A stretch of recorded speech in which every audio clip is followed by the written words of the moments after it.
The man slammed his hands against the padded table as officers rushed in. "Keep 1 foot on the ground," a guard shouted. Another officer grabbed his arm. A third lifted a camera, recording everything. The man struggled, yelling that he wanted to call his mother. His voice echoed across the wide, bright hall that looked more like an airport than a prison. For a second, everything seemed out of control. Then, just as quickly, it stopped. The officers pinned him down, calm but firm. The camera kept rolling. The room returned to its strange, quiet order. But one question remained. How did all of this begin? Just a few kilometers from the busy streets of Orlando, Florida, there is a place that looks like a group of large shopping malls. Cars pass by. People shop. Life feels normal. But behind those walls is one of the largest jail systems in the United States. Every day, buses and police cars arrive. Inside them are men and women from all walks of life. Some made small mistakes. Others are accused of serious crimes. All of them are about to enter a system that runs with strict rules and constant control. This place is the Orange County Jail. And at the heart of it all is a room called the Booking and Release Center. The first stop. The beginning of everything. The hall is wide and bright. It has rows of chairs like an airport waiting area. But no one here is going on vacation. No one is smiling. Each person sits and waits. Some look scared. Some look angry. Some stay silent, staring at the floor. Every day, between 100 and 250 people pass through this room. They come in one way. But they don't leave the same. A guard stands near the entrance. "This is the check-in location," she says. Her name is Sergeant Lynn Applenaup. She has worked in this jail for 20 years. She commands hundreds of officers. She has seen everything change. But one thing has stayed the same. The pressure. Her job begins the moment a person steps into the system. Police bring detainees in. From that moment, the jail takes control. "We initiate custody," she explains. "We take responsibility. That means every action matters. Every mistake can lead to danger. Every decision can change someone's life." A man in a white shirt stands in line. He refuses to follow instructions. He pretends he does not understand English. Sergeant Applenaup steps forward. "Mr. Meyer," she says calmly, "I know you understand me." Her voice is firm, but controlled. "This is America. You have freedom of expression. But when I give you an order, you follow it." The room goes quiet. "If you don't," she continues, "we stop your process. No phone calls. You go to a tougher unit." The man pauses. Then, slowly, he nods. Moments like this happen every day. Small decisions. Small confrontations. But they matter. Because inside this system, control is everything. The process moves quickly. Much faster than older prisons. That was the goal when this facility opened in 2006. Efficiency. Speed. Order. Each person steps forward one by one. "Take off your shoelaces. Look at the camera. Do you have anything else on you?" Personal belongings are taken. Wallets. Phones. Clothes. Everything is carefully listed. Photographed. Stored. One officer explains why. "If someone says we lost their property, we can prove we didn't." Every item is tracked.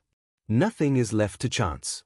The belongings are moved into a storage area about the size of a small warehouse. Shelves filled with bags. Each bag holds a small piece of someone's life. Next comes fingerprints.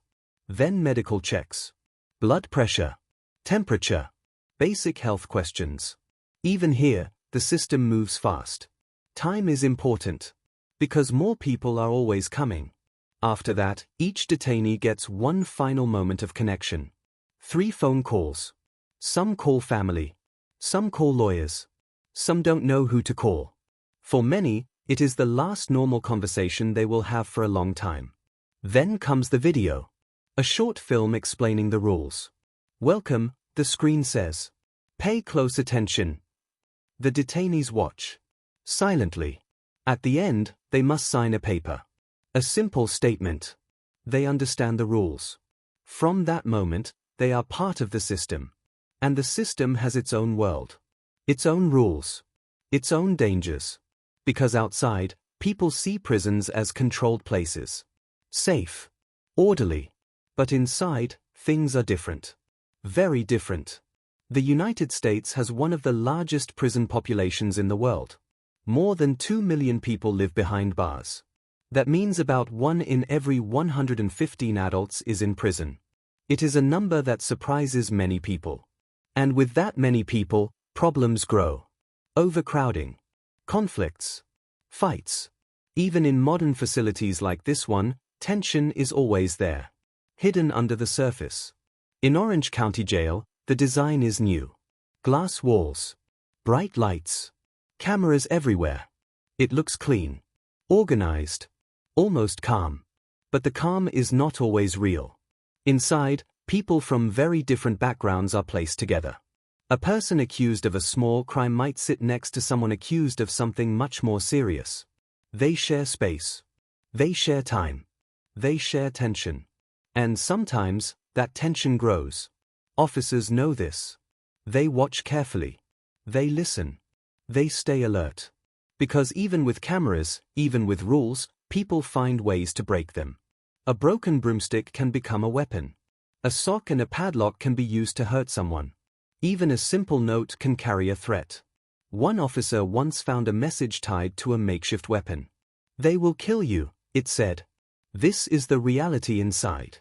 A place where small things can become dangerous. Back in the booking center, the system continues. New people arrive.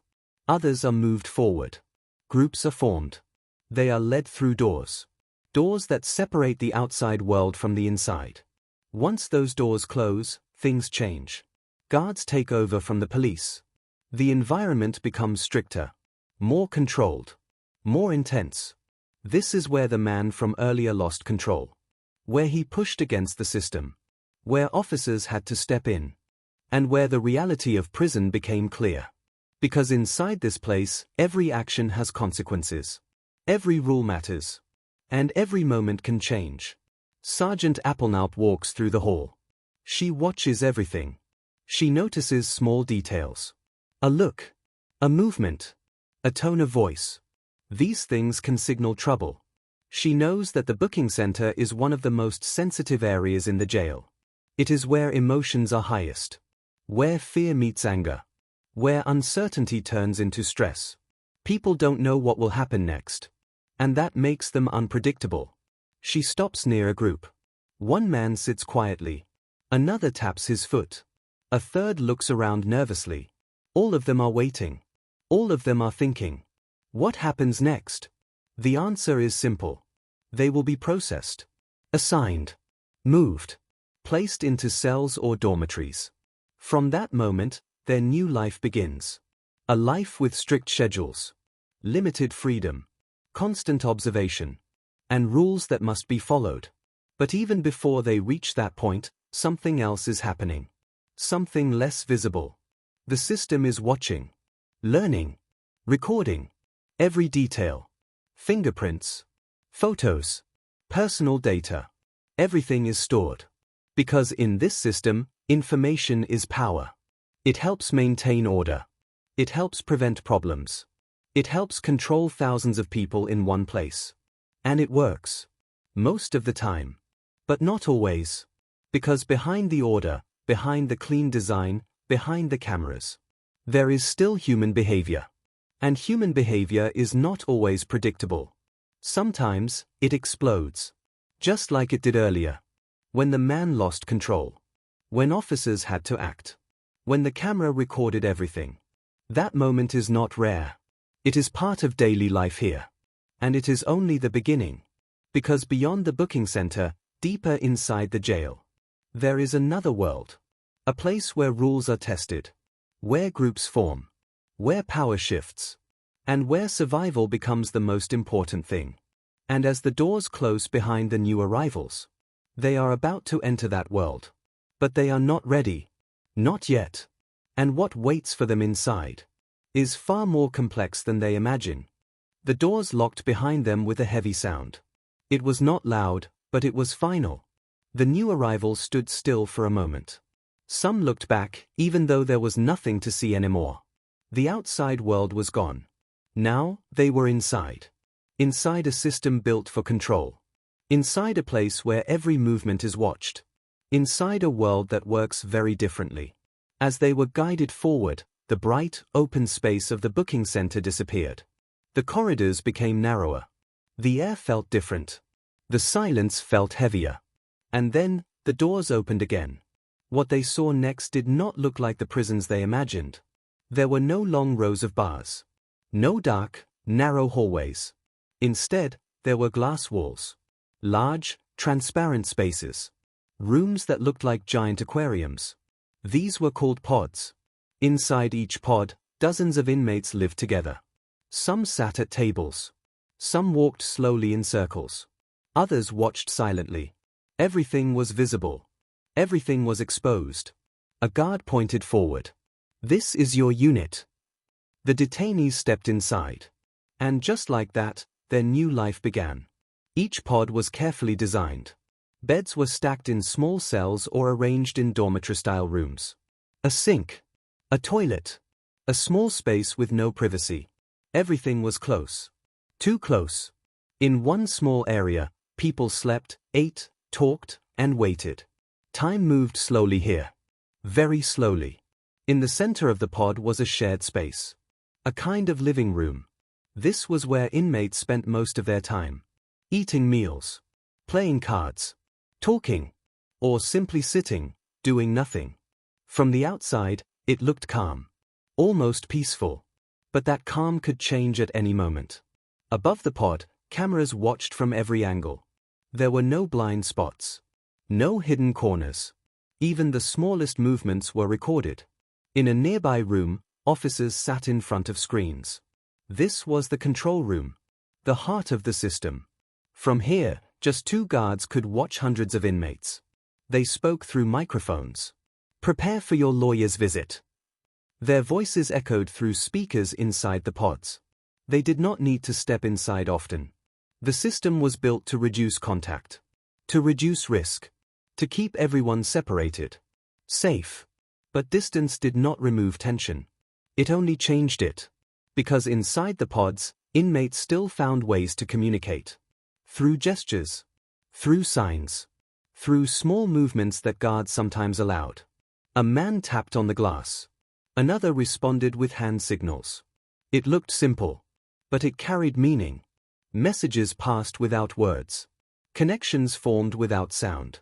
And sometimes, those connections led to problems. Sergeant Applenalp stood inside the control room. She pointed at the screens.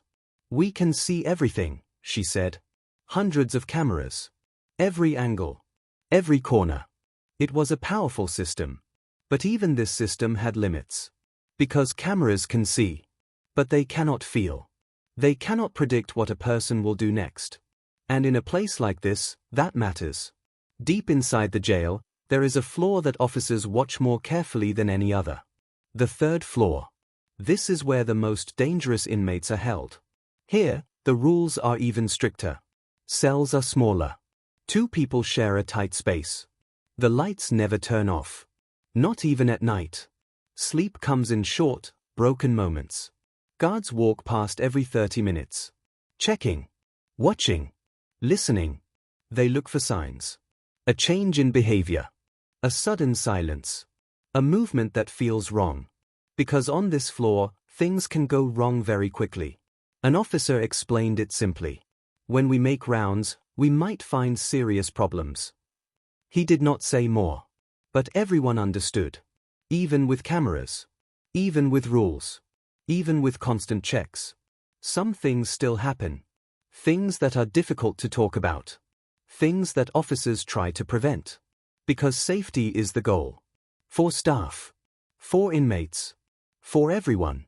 But safety is not always easy. Not in a place where so many people live under pressure.